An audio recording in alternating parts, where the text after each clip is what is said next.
أهلًا بيكم في الحكاية بالبلدي، أولى حلقاتنا في شهر رمضان، معلش إحنا نتأسف في الأيام اللي فاتت ديّة ما عملناش أي حلقات بسبب شهر رمضان، ودي النهارده هتبقى أول حلقاتنا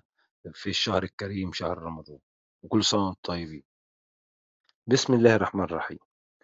إحنا النهارده بنتكلم عن ترامب وزيلينسكي اللي هو رئيس أوكرانيا، والموضوع اللي حصل في البيت الأبيض الأمريكي من قيمة أسبوع كده. تقابل الرئيس الأوكراني زيلينسكي مع الرئيس الأمريكي في البيت الأبيض، وشُفنا المشادة الكلامية بينهم، وده يدل إن الصفقة اللي بين أمريكا وروسيا وأوكرانيا، الصفقة ديّة ما تمِّتش زي ما كان ترامب عايز، لإن هو ترامب أصلًا من البداية كان في غرض في دماغه هو يعني كان عايز يعمله. طبعًا اتفاقه مع الرئيس الروسي اتفاق ظاهر وباين، وده يدل إن الاتنين فعلًا متفقين مع بعض، لإن هو وقف المساعدات للقوات الروسية، وفي نفس الوقت منع الاستخبارات الأمريكية إن هي تدّي للقوات الأوكرانية ال المعلومات،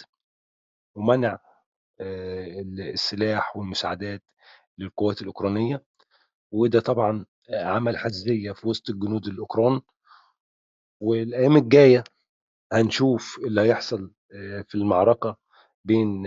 روسيا وأوكرانيا، لإن الروس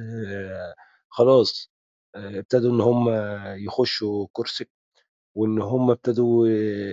يحرروا كذا قرية في كورسك، وده يدل إن القوات الأوكرانية اللي جوه كورسك خلاص ابتدت تنتهي، لإن ما فيش مساعدات بتخش لهم، وده اللي قاله الرئيس الأوكراني. دي صفقة عشان بس الكل يبقى شايف والكل يبقى عارف، دي صفقة حاصلة بين الأمريكان والروس، بين ترامب بالتحديد في أمريكا، وبين بوتين، إن هو هيوقف المساعدات لأوكرانيا عشان خاطر القوات الروسية تحتفظ بالأراضي اللي هي خدتها في أوكرانيا، ويحطوا ابتدوا بقى الناتو يبتدي إن هو يتراجع عن مساعدة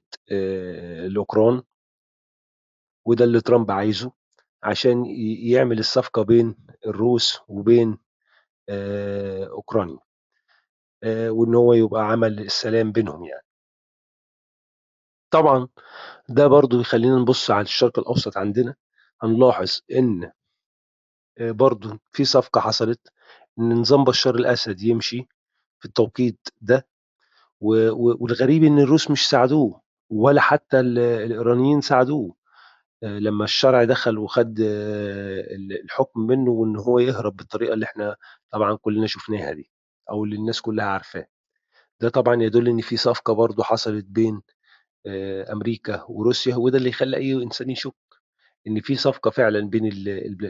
الرئيسين، الرئيس الروسي بوتين والرئيس الأمريكي ترامب، في صفقة حصلت بينهم، لإن هم برضه الروس سابوا بشّار كده إن هو يهرب وإن هو يسيب الحكم، وده مش بالساهل، لإن هو كان الدولة الوحيدة اللي في الشرق الأوسط تعتبر حليفة لروسيا بعد إيران طبعًا، إنما هي الدولة العربية الوحيدة اللي هي حليفة لروسيا وحاطة فيها فعلًا قواعد عسكرية. دي صفقة طبعًا بين الدولتين، بين أمريكا وروسيا، وده اللي الناس كلها شافته والناس كلها عرفته. طيب هو دلوقتي ترامب في مشكلة برضه، إن الرئيس زيلينسكي مش جاي معاه اللي هو يصطلح، والروس اللي هي ياخدوا أرض من أرضه، وشايف إن الناتو طبعًا ابتدى إن هو بيساند زيلينسكي بس بطريقة غير مباشرة، وطبعًا الطريقة هتبقى أقل ما كانت أمريكا بتساعد أوكرانيا، والناتو والدول غرب أوروبا هيبقوا في مأزق الأيام الجاية ديّة، وده اللي إحنا هنشوفه على مدار السنة بتاعة 2025، 2026 هنشوف تغيرات كبيرة أوي في غرب أوروبا، وبالذات في حلف الناتو، وربنا يسترها ويطلعنا من المأزق اللي الشرق الأوسط فيه حاليا، لأن إحنا ملناش غير ربنا، ثم قيادتنا العسكرية، ثم جيشنا.